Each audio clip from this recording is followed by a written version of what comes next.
Bueno, pues brevemente, tampoco quería hacer unas conclusiones, porque es imposible cerrar unas conclusiones, cada uno se lleva las suyas a casa y también muchas ideas, como decíamos, de potenciales acciones de cooperación regional, de cooperación triangular, cooperación sur-sur. Hemos querido simplemente, a efectos así un poco de sintetizar, resumir un poco todo lo que hemos visto, ¿no? Entonces, bueno, destacar un poco que desde el principio el taller era importante por el contexto actual de la negociación y por la cantidad de flujos financieros para el cambio climático que se están movilizando, que era una prioridad para la región, que la idea era profundizar y interactuar con los diferentes representantes de instituciones y de instrumentos, ¿no? Pero tocar también otros temas, como ya hemos visto, relacionados con institucionalidad, como el de recursos.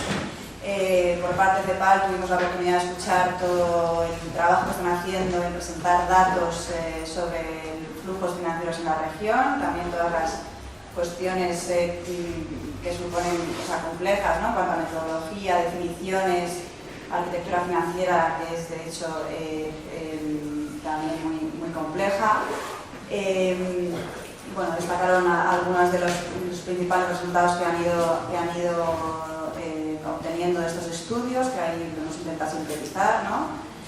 Entre otras cosas, y eso salió mucho en muchos foros, ahí se ve que hay un desequilibrio entre los flujos para mitigación, que son la mayoría de los fondos a día de hoy, los flujos para adaptación, que sabemos que es una prioridad para la región, y bueno, hay otros temas como a futuro, poco a poco, en función de las capacidades de los países y efectivamente sin construir tampoco nuevos mecanismos ni instrumentos complejos, pues trabajar en metodologías de clasificación, en mejorar, en indicadores, en coeficientes también para comparar datos entre países.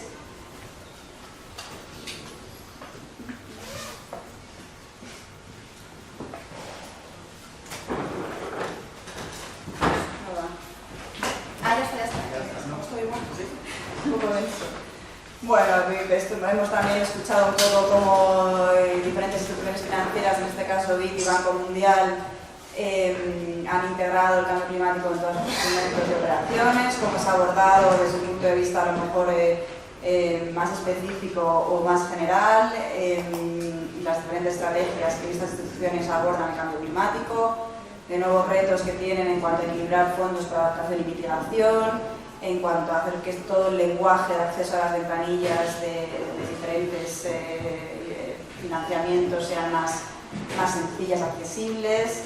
Y bueno, también hemos visto que tanto las agencias de las instituciones financieras como las agencias de Naciones Unidas están trabajando para ofrecer cooperaciones técnicas a los países para acceder al Fondo para el Clima. En el caso del Fondo de Adaptación, pues vimos un poco de nuevo todo el trabajo que viene hecho hasta la fecha, la importancia porque fue un instrumento innovador desde su inicio, por el tipo de gobernanza, a la hora de cómo recaudar financiación para el fondo y también por el elemento más innovador de acceso directo a los recursos. Nos han presentado diferentes proyectos, diferentes experiencias, los criterios en los que se trabaja para la selección de proyectos, ¿no? Cómo justificar los criterios que son importantes y bueno, también tuvimos una sesión muy práctica en la tarde del segundo día, que creo que fue útil.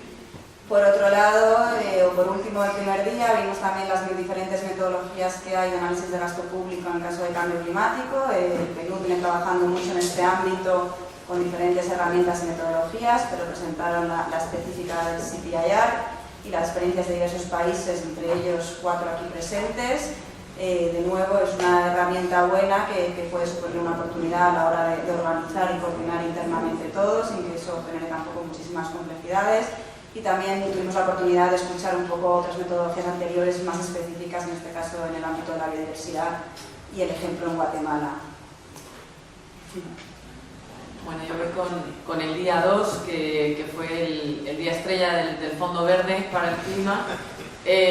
Bueno, hemos tratado, igual que decía Ana, ¿no?, de hacer un pequeño resumen. Ahí ustedes ven básicamente lo que promueve el fondo, el desarrollo bajo en emisiones, resiliente al clima en países de desarrollo. Nos explicaron cómo funciona su estructura de gobernanza, que ellos tienen pensado en tener este equilibrio entre recursos de mitigación y de adaptación. También nos explicaron un poco el balance geográfico y por países, teniendo en cuenta países menos avanzados, a pequeños estados insulares y países africanos.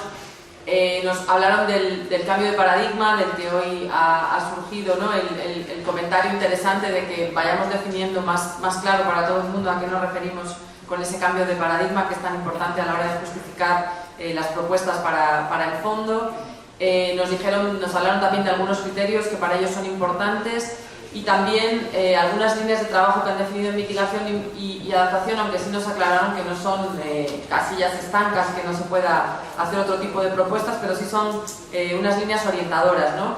Nos hablaron de los recursos que ya están comprometidos hasta el año 18 y, bueno, como todos sabemos, en noviembre se aprobarán los primeros proyectos por la Junta Directiva. Algo que creo que nos ha quedado mucho más claro gracias al apoyo de los colegas coreanos es el tema de los actores clave, ¿no? Dentro del fondo, que son las autoridades nacionales designadas, sus características y las entidades acreditadas ante el fondo, también el papel de estas autoridades. Ha habido comentarios muy interesantes sobre la manera de elegir estas autoridades porque tienen un papel clave a lo largo de todo el proceso, ¿no? Y bueno, seguramente que en la construcción de todas estas propuestas seguramente se irán sacando muchas lecciones interesantes, ¿no? Aquí destacábamos algunas de los papeles importantes que tienen estas autoridades nacionales y que tienen que avalar los proyectos que van a presentar las entidades acreditadas. También nos hablaban de que hay diferentes grados de acreditación, dependiendo de a qué tipo de mecanismo de financiación del fondo se acceda y también de acuerdo a los montos de financiación. Y bueno, pues tuvimos la oportunidad de conocer el ejemplo de El Salvador en cuanto a la acreditación de una entidad nacional. Por último, creo que a todos también nos ha quedado mucho más claro todo el asunto del readiness y sus 4 áreas de soporte, el 1 y el 2 para consultas a Michael, creo que es, ¿no? Y el 1 y el 2 a Eduardo, o sea que no nos ha quedado tan claro.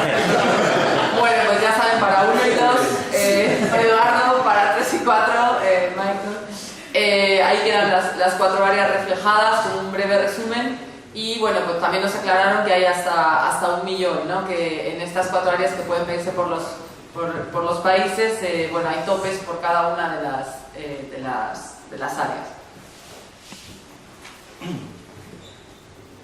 Sí, bueno, en el día 3, que fue el día de ayer, vimos en la primera ponencia 3 experiencias de 3 países diferentes en cuanto a la coordinación de la institucionalidad, ¿no? En el caso de Cuba vimos que existe un sistema ambiental amparado por la Ley 81 y donde se implican diferentes organismos y se abarcan todos los sectores. Es interesante ver que se hace un enfoque multisectorial, que es un tema que hemos venido hablando aquí, de la necesidad de transversalizar el tema ambiental y de cambio climático, ¿no? También algo muy importante que se da competencia a los gobiernos locales, ¿no? Eso también es un tema que también se ha discutido, ¿no? Por supuesto, el tema de cambio climático es una prioridad nacional y las decisiones se toman a alto nivel. Luego también nos hablaron del plan de acción para la estrategia financiera 2016-2020 y la elaboración de un mapeo financiero, que creo que también es un elemento clave de partida para trabajar en cambio climático, ¿no? En cuanto a República Dominicana, nos hablaron de la asistencia del Consejo Nacional de Cambio Climático, que está presidido a nivel del presidente de la República y conformado por 11 ministerios y la academia. También es un enfoque plurisectorial y se incluye en el eje 4 de la Estrategia Nacional de Desarrollo a 2030 y en el Plan Nacional Plurianual del Sector Público, con lo cual vemos también que hay un enfoque de transversalidad bastante importante, ¿no? Luego también se está haciendo una evaluación de flujos financieros y otras acciones con apoyo de la cooperación internacional. Y también un análisis para identificar barreras y oportunidades para financiamiento climático, que inició en el 2013, que también estimamos que es un ejercicio bastante interesante y oportuno, ¿no? para trabajar en el tema del financiamiento. Luego Colombia nos habló del Comité de Gestión Financiera del SISCLIMA, que es el ente coordinador de las finanzas climáticas sostenibles y escalables. Bueno, el objetivo es generar los lineamientos para la financiación climática con recursos nacionales, privados e internacionales. Actúan varios ministerios, la banca privada, entre otros, ¿no? Luego también nos comentaron del marco de trabajo para la estrategia financiera del cambio climático, la identificación de falta de información para la toma de decisiones y acceso a financiación internacional, ¿no?, como uno de los problemas detectados, y a trabajar sobre ese gap, ¿no? También nos comentaron del proyecto de innovación financiera que se extiende hasta el 2018, que incluye pues, la caracterización de flujos y análisis de alternativas, el papel de la administración pública en la toma de decisiones, el diseño de pilotos de innovación, y involucra también al sector financiero y privado, ¿no? También, bueno, nos hicieron un anuncio del evento que va a haber de finanzas de clima en noviembre del 2015 en Bogotá, ¿no?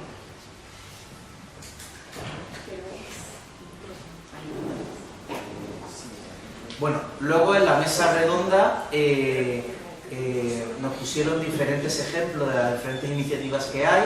Nos hablaron del Fondo Verde del Clima, del PNUMA, del PNUD, de la CAF, del BID, del Banco Mundial y del Fondo de Adaptación.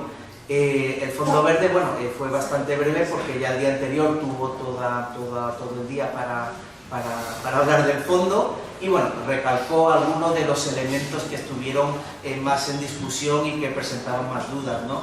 El PNUMA nos habló del Centro y la Red de Tecnología del Clima, que bueno, que es una entidad bastante desconocida, que tiene recursos para apoyar para la formulación de acciones y asistencia técnica, y que, como ya digo, es bastante desconocido, y yo creo que eso es una cantera bastante importante para explotar, ¿no? Bueno, nos comentaron así como novedad que, bueno, como especificidad, mejor dicho, que los fondos se transfieren directamente a las instituciones que van a prestar el servicio técnico, por lo cual yo creo que también eso facilita mucho el que no vaya directamente a las instituciones del gobierno en temas de fluidez y agilidad, ¿no? Luego el PNUD nos habló del financiamiento climático, del ROC catalizador para financiamientos adicionales, y nos puso un ejemplo en el tema del proyecto eólico en Uruguay, ¿no? De la CAF, el apoyo que están dando para la formulación de proyectos para diversos fondos climáticos, y nos pusieron de ejemplo el proyecto de Ecuador de gestión de residuos sólidos a nivel municipal. El BID también puso de ejemplo el apoyo al gobierno de Guatemala para acceso a financiamiento climático en 3 tipos de fondos, y el cofinanciamiento público-privado. En cuanto al Banco Mundial, nos pusieron un ejemplo de proyecto de energía soberana en Honduras a través del Fondo de Tecnología Limpias, donde participa la Corporación Financiera Internacional y otras cooperaciones. Y luego el Fondo de Adaptación nos puso diferentes ejemplos de proyectos con movilización de recursos, sobre todo públicos, de otras cooperaciones y públicos, privados y de otras cooperaciones, ¿no? Bueno, luego las últimas sesiones de la mañana nos habló Chile de los diferentes instrumentos innovadores, como son los impuestos verdes. Un servidor habló de los diferentes instrumentos que tiene la cooperación española para financiar el cambio climático, y también de la puesta en marcha del programa Aeroclima y de la oficina especializada de Costa Rica. Luego también Perú nos habló de la experiencia en la integración de la adaptación en mecanismos de financiamiento, nos habló del Sistema Nacional de Inversión Pública y de la importancia de la gestión del riesgo en desastres en un contexto de cambio climático, y cómo puede afectar esto a las inversiones públicas, y cómo han transversalizado el tema del cambio climático a través de este componente, digamos, cuantitativo y financiero que involucra, como ya digo, todos los proyectos de inversión pública. Creo que es un enfoque súper interesante, que también se habló que, digamos, para los tomadores de decisiones el cambio climático es algo muy abstracto, pero cuando le hablan de números, de desastres y de aumento de costes y de riesgo, creo que es algo que entienden todos y que pueden ya empezar a tomar decisiones al respecto. Luego, en la otra sesión sobre experiencias, proyectos, acceso a fondos climáticos, tuvimos las experiencias de México, que nos habló del proceso interesantísimo de las NAMAs en el sector del papel, y de cómo se estima oportuno presentar una propuesta de apoyo al Fondo Verde. Y luego de Guatemala nos hablaron del proyecto de paisajes productivos resilientes al cambio climático, ¿no? Y más. Finish. Y ya está. Y la foto de grupo web.